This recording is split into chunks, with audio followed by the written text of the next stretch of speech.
Em julho de 2001, um alerta silencioso começou a circular dentro do governo dos Estados Unidos. Não era um relatório comum. Era um aviso urgente. Um analista da CIA acreditava que algo grande estava prestes a acontecer. Algo que ninguém conseguia imaginar. Ele não falava de uma ameaça vaga. O relatório mencionava algo específico e assustador. Terroristas poderiam tentar sequestrar aviões comerciais dentro do território americano. Aviões, que antes eram apenas meios de transporte, poderiam se tornar armas mortais. Na época, o país vivia uma paz aparente. Aeroportos funcionavam normalmente. Aviões cruzavam os céus todos os dias. Milhões de pessoas viajavam sem imaginar que suas vidas poderiam ser destruídas em questão de minutos.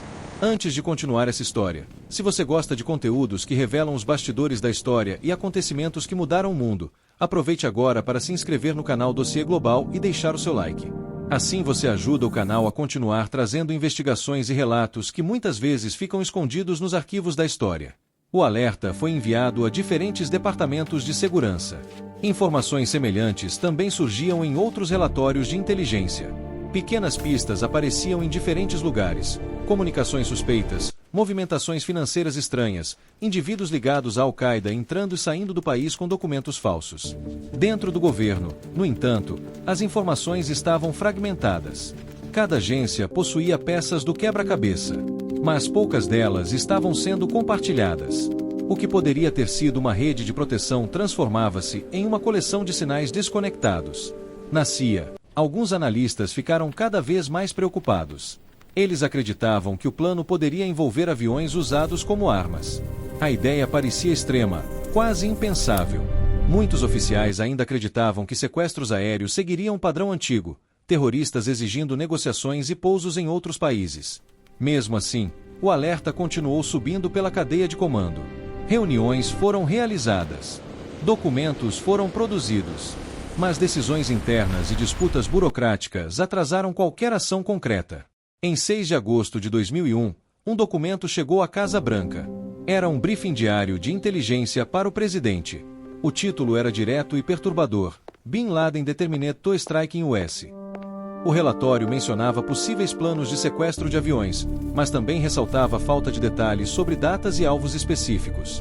Para muitos responsáveis pela segurança nacional, aquilo parecia apenas mais um entre dezenas de avisos sobre terrorismo.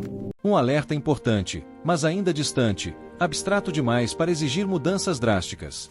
Enquanto isso, do outro lado do país, alguns dos futuros sequestradores já estavam treinando em escolas de aviação. Instrutores perceberam comportamentos estranhos. Alunos interessados apenas em aprender a controlar o avião, mas não em pousar. Pequenos sinais surgiam, sinais que, se conectados, poderiam ter prevenido a tragédia. O FBI, a CIA e outras agências possuíam partes diferentes da mesma história. Nenhuma delas via o quadro completo. Cada pista isolada parecia insignificante, até que fosse tarde demais. Em 11 de setembro de 2001, a manhã começou como qualquer outra. Mas às 8h46, o primeiro avião atingiu a torre norte do World Trade Center. O som do impacto ecoou pelos arranha-céus de Nova York, despertando um país inteiro para o pesadelo que se aproximava. Pouco depois, um segundo avião atingiu a Torre Sul. Pessoas que assistiam pela televisão não conseguiam acreditar no que viam. Um terceiro avião atingiu o Pentágono. E um quarto caiu em um campo na Pensilvânia, após uma luta desesperada entre passageiros e sequestradores. Quase 3.000 vidas foram arrancadas naquele dia. Famílias inteiras destruídas, sonhos interrompidos, cidades marcadas para sempre pela tragédia. Nos meses seguintes, investigações revelaram algo perturbador. Muitas das pistas que poderiam ter revelado o plano existiam antes do ataque. Relatórios de inteligência, alertas de analistas, suspeitas em escolas de voo, movimentações financeiras suspeitas, tudo estava ali. Fragmentado, invisível quando visto isoladamente, mas claro como a luz do dia quando reunido. O que ficou evidente foi que decisões internas e falhas de comunicação custaram vidas.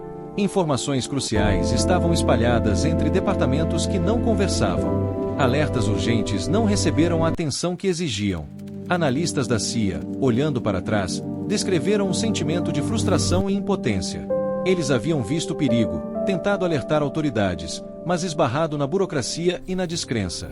O 11 de setembro mudou o mundo para sempre. Além da dor imediata, deixou cicatrizes profundas na forma como os Estados Unidos e o mundo passam a lidar com a inteligência, a segurança e o terrorismo. Mas permanece uma pergunta inquietante, que ecoa como um sussurro pelos corredores da história. Quantas tragédias começam com um alerta, que ninguém consegue ouvir a tempo? E, no silêncio que se seguiu à devastação, a lição ficou clara. Avisos ignorados podem custar mais do que a reputação de um governo. Custam vidas. O tempo entre o alerta e o desastre foi curto. Mas a memória dessa falha é eterna. Porque em cada relatório que nunca foi lido, em cada informação que não foi compartilhada, reside uma sombra do que poderia ter sido evitado. E nos lembra, com uma força cruel e silenciosa, ouvir cedo pode salvar milhares. Ignorar pode mudar o mundo para sempre. Se você chegou até aqui, deixe o seu like e inscreva-se no canal Dossiê Global. Aqui investigamos acontecimentos que marcaram a história mundial e revelamos detalhes que muitas vezes passam despercebidos. Ative também o sininho para não perder os próximos dossiês. Porque entender o passado é a única forma de reconhecer os sinais antes que a história se repita.